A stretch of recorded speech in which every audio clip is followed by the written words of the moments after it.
নমস্কার বন্ধুরা, আমি প্যারালাইসিসে পড়ে আছি। এই 7টা বছর হয়ে গেছে, 7 বছরে পড়েছে।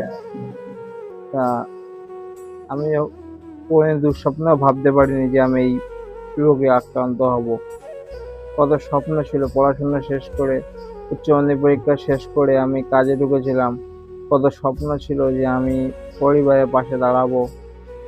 পরিবারটা আমি তৈরি করেছিলাম, অনেক কিছু তৈরি করে 1.5 বছর 3 বছর কাজ করেছিলাম। 1.5 বছর গ্যারেজে কাজ করেছিলাম আর 1.5 বছর রাজমিস্ত্রি কাজ করেছিলাম। করে নিজের পায়ে দাঁড়িয়ে অনেকটাই দাঁড়িয়ে গেছিলাম।